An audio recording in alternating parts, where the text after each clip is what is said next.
പാർവതി ഒരു വളരെ വ്യത്യസ്തമായിട്ടുള്ള എന്താ പറയാ ഒരു കഥാപാത്രം. പാർവതിയുടെ എല്ലാ കഥാപാത്രത്തിനും ഒരു പ്രത്യേകതകളുണ്ട്. ഒന്നിനോട് ചേരുന്നില്ല. ചേർച്ചക്കുറവ് സ്വഭാവം പോലെ തന്നെയാണ് കഥാപാത്രം. എനിക്ക് ഞാൻ വളരെ ലക്കിയാണ്. അങ്ങനെ എനിക്ക് ചൂസ് ചെയ്യാൻ പറ്റണമെങ്കിൽ അത്തരം കഥകൾ എഴുതണം, അത് എനിക്ക് വരണം. അത് ഇപ്പോൾ ഒരുപാട് ഘടകങ്ങൾ ഒരുമിച്ച് വന്നു കഴിഞ്ഞാൽ it will come to me. അപ്പം ഒരുപാട് ഗ്യാപ്പ് വിട്ടിട്ടാണ് എനിക്ക് അങ്ങനത്തെ കഥാപാത്രങ്ങൾ കിട്ടുന്നത്. സോ ബേസിക്കലി എൻ്റെ സൈഡിൽ നിന്ന് ഞാൻ ചെയ്യേണ്ടിയിരുന്ന ഒരു കാര്യം മാത്രമാണ്, പേഷ്യൻ്റായിട്ട് വെയിറ്റ് ചെയ്യുക, എന്നിട്ട് അത് വരുന്ന സമയത്ത് റെഡി ആവുക, അത് അഭിനയിക്കാനോ അത് ഈ സിനിമയുടെ സ്ക്രിപ്റ്റ് വായിച്ചപ്പോൾ എന്താ തോന്നിയത്? ഒരു സ്പാർക്ക് അടിച്ചോ? ആക്ച്വലി സ്ക്രിപ്റ്റ് വായിച്ച സാധാരണ സിനിമകളിൽ അല്ലെങ്കിൽ ഒരു തിരക്കഥാകൃത്തോ അല്ലെങ്കിൽ ഡയറക്ടറോ എന്നോട് വന്ന് കഥ പറയുക, അല്ലെങ്കിൽ ഒരു പ്രൊഡ്യൂസർ വിളിക്കുക, അങ്ങനെയായിരിക്കും. പക്ഷേ ഇത് മഹേഷും ഞാനും ഇതിനു മുമ്പും നമുക്ക് പരിചയമുള്ള സുഹൃത്തുക്കളായതുകൊണ്ട് എന്നോട് ഇതിൻ്റെ കോൺസെപ്റ്റ്, അതായത് ഒരു സ്ത്രീയുടെ ജീവിതം ആയിരുന്നു ആദ്യം ഒരു ചെറിയൊരു ത്രെഡായിട്ട് എന്നോട് മഹേഷ് ഇതിന് മുമ്പേ പറഞ്ഞിട്ടുള്ളതാണ്. അതായത് 2015 ഏതോ സമയത്ത് നമ്മൾ ഇതിനെപ്പറ്റി ഡിസ്കഷൻ ഉണ്ടായിട്ടുണ്ടായിരുന്നു. പക്ഷേ ഈ പറഞ്ഞ സിറ്റുവേഷൻസ് ഒക്കെ ആയതുകൊണ്ട് മഹേഷ് നമ്മളൊരു സിനിമ എടുക്കാമെന്ന് തീരുമാനിച്ചപ്പോൾ മഹേഷ് ആ കഥയെടുത്ത് ഇങ്ങനെ ഒരു ഭൂമികയിൽ വെക്കും. അപ്പം എന്നോട് ആദ്യം അത് നമ്മൾ ചാക്കോച്ചനും ഞാനും മഹേഷും സഞ്ജയ് സാർ എല്ലാവരും അന്നത്തെ ദിവസം തന്നെയാണ്, രാജേഷ് നമ്മളോട് വിട്ടുപോയ അന്നത്തെ ദിവസം തന്നെയാണ് തീരുമാനിച്ചത്. സോ അന്ന് തന്നെ we knew that this is going to be the story Mahesh will work on. അതിനുശേഷം സ്ക്രിപ്റ്റിനെ പറ്റി നമുക്കൊരു ഡൗട്ട് ഉണ്ടായിരുന്നില്ല. Mahesh was working on it. ഞാൻ ഈ ചോദിച്ച ചോദ്യം, അതായത് എങ്ങനെയാണ് ഈ പറഞ്ഞ ഓരോരുത്തർക്കും ഓരോ രീതിയാണ് എങ്ങനെയാണ് സിനിമ സെലക്ട് ചെയ്തത്. ഇപ്പൊ ചാക്കോച്ചൻ ഒരു സിനിമ സെലക്ട് ചെയ്യുന്ന രീതിയിലായിരിക്കില്ല പാർവതിയുടെ മെഡൽ ഓബ്ലാങ്കട്ട് വർക്ക് ചെയ്യുന്ന വേറെ രീതിയിലായിരിക്കും. കുറെ കുതന്ത്രം ഉണ്ടെന്നൊക്കെ ഉള്ളതാണല്ലോ ചാക്കോച്ചൻ. ഇത് ഞാനിത് ചോദിക്കാൻ വേണ്ടി ചാക്കോച്ചൻ ശ്രമിച്ചുകൊണ്ടിരിക്കുമ്പോൾ ഒരു വിദ്വാൻ പറയുന്നു ഞാൻ അതിനേക്കാളും ഭംഗിയായിട്ട് ഞാൻ ചോദിക്കാമെന്ന്. വരട്ടാരോ കൂടെ 2 സിനിമ വർക്ക് ചെയ്തിട്ടുള്ള ഒരാളെന്ന നിലയ്ക്ക് ഷീസ് എൻ എക്സെപ്ഷണൽ ആർട്ടിസ്റ്റ്. കൂടെ വർക്ക് ചെയ്യുന്നവർക്ക് ഭയങ്കരമായിട്ടുള്ള പാർവതിയോട് വർക്ക് ചെയ്യുമ്പോൾ ഒരു ഭയങ്കര ഒരു ഗിവ് ആൻഡ് ടേക്ക് എന്ന് പറയുന്ന പോലത്തെ ഒരു ഫീലാണ്. കാര്യം എന്നെ പലപ്പോഴും ഭയങ്കരമായിട്ട് ഇൻസ്പയർ ചെയ്തിട്ടുള്ളൊരു ആർട്ടിസ്റ്റാണ്. അതേസമയം ഒരു ഹ്യൂമൻ ബീയിങ്, എന്നെ ഭയങ്കരമായിട്ട് ഇൻസ്പയർ ചെയ്തിട്ടുള്ള ഹ്യൂമൻ ബീയിങ് ആണ് പാർവതി.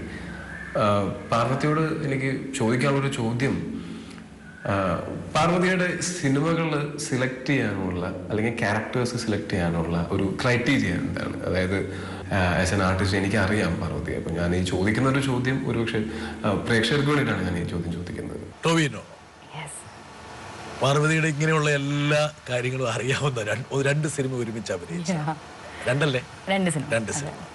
2 സിനിമയിലും 2 ഡൈനാമിക്സ് ആണ് ടോവിനോന്റെ കൂടെ.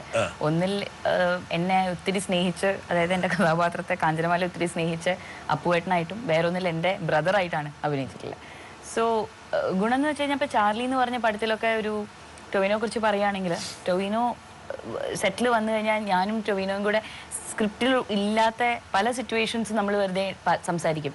അപ്പുവേട്ടനും കാഞ്ചനമാലയും തമ്മിൽ ഇങ്ങനത്തെ ഒരു സംസാരം ഉണ്ടായിട്ടുണ്ടാവുക, അല്ലെങ്കിൽ ആസ് ബ്രദേഴ്സ് ആൻഡ് സിസ്റ്റേഴ്സ് നമ്മൾ എന്തൊക്കെയായിരിക്കും ചെയ്തിട്ടുണ്ടാവുക ആസ് കിഡ്സ് എന്നൊക്കെ. അത് നമ്മൾ മാത്രം അറിഞ്ഞ് നമുക്ക് മാത്രം കിട്ടുന്ന ഒരു ഗിവ് ആൻഡ് ടേക്ക് ആണ്. അത് ഓഫ് സ്ക്രീൻ നടക്കുന്ന, ഓഫ് ക്യാമറ നടക്കുന്ന ഡിസ്കഷനാണ്. It's a really enjoy. So I am glad he asked this question. ഒരുപാട് ക്രൈറ്റീരിയകൾ എന്ന് പറഞ്ഞാൽ ഒത്തിരി ഇല്ല. It's basically a gut feeling ആണ്. ഒരു കഥ കേൾക്കുമ്പോൾ സ്പർശിക്കും എന്നുള്ളത് മാത്രമല്ല, നിലനിൽക്കണം. അതായത് ഒരു കഥ കേട്ട് കഴിയുമ്പോൾ അടുത്ത ദിവസം രാവിലെ എഴുന്നേൽക്കുമ്പോൾ അത് എവിടെയെങ്കിലും ഒന്ന് ഒരു കൊളുത്ത് അതിന്റെ ഉണ്ടായിരിക്കണം. അല്ലെങ്കിൽ എല്ലാ ദിവസവും 60 ദിവസം മിനിമം ഷൂട്ടിംഗ് ഉണ്ടെങ്കിൽ എല്ലാ ദിവസവും രാവിലെ എഴുന്നേറ്റ് അതേ എക്സൈറ്റ്മെന്റോടെ എഴുന്നേറ്റ് പോയി ക്രിയേറ്റ് ചെയ്യാനുള്ള എക്സൈറ്റ്മെന്റ് ഉണ്ടാവണം. അത് പല പല കാര്യങ്ങളാവാം. അത് കഥാപാത്രത്തിന്റെ കാര്യമാവാം, അല്ലെങ്കിൽ സിനിമ ആസ് എ ഹോൾ, ഈ സിനിമ പറയണം, എന്തായാലും ഉണ്ടാവണം. ചില കഥകൾ കേൾക്കുമ്പോൾ എനിക്ക് കഥ ഇഷ്ടപ്പെടും, പക്ഷേ ചിരി വരാറുണ്ട്, കണ്ണു തുറന്ന് ഉറങ്ങിയിട്ടുണ്ട്, അങ്ങനെ പലതും നടന്നിട്ടുണ്ട്. പക്ഷെ കഥ കേട്ട് കഴിയുമ്പോൾ കഥ ചിലപ്പോൾ ഇഷ്ടപ്പെടും, ഇത് ഉണ്ടാക്കണം. പക്ഷെ കഥാപാത്രത്തിനോടൊരു ഒരു അറ്റാച്ച്മെന്റോ അല്ലെങ്കിൽ അങ്ങനെ പെർഫോം ചെയ്യണമെന്ന് എനിക്ക് തോന്നില്ല. അത് നേരെ മറിച്ചും ഉണ്ടാവാം. കഥാപാത്രം ഉഗ്രനായിട്ടുണ്ടാവും, പക്ഷെ അത് ആ കഥയിൽ അത്രയും നല്ല രീതിയിൽ, അല്ലെങ്കിൽ ചിലപ്പം ഞാൻ യോജിക്കാത്ത പല കാര്യങ്ങളും. പാർവതിയുടെ റോളിനെ കുറിച്ച് പാർവതി കോൺഷ്യസ് ആണോ? അതായത് ഒരു സ്ക്രിപ്റ്റ് വരുമ്പോൾ അതായത് എത്രത്തോളം എനിക്കത് പെർഫോം ചെയ്യാൻ പറ്റും? പെർഫോം ചെയ്യുന്നതിന്റെ കാര്യത്തിൽ yes, there is no connection to performing and importance. Okay. അതിന്റെ For me സ്ട്രെസ് വേറെയാണ്. ഒരു സ്ക്രിപ്റ്റില് മുഴുനീളം അങ്ങനെയുള്ള വാശികൾ അങ്ങനെയൊന്നുമില്ല. ബിക്കോസ് ഒരു സ്ക്രിപ്റ്റിൽ ഓരോ കഥാപാത്രത്തിനും അതിൻ്റെതായ ഒരു സ്ഥാനമുണ്ട്. ബാംഗ്ലൂർ ഡേയ്സിൽ സേരയ്ക്ക് മുഴുനീളം ക്യാരക്ടറായിട്ട് നിൽക്കാൻ പറ്റില്ല, because the story is about 3 cousins. Correct, so ഞാൻ അവിടെ ചെന്നിട്ടില്ല അഞ്ജലി എനിക്ക് 2 സീനും കൂടെ ആഡ് ചെയ്യണമെന്ന് പറയുന്നത്.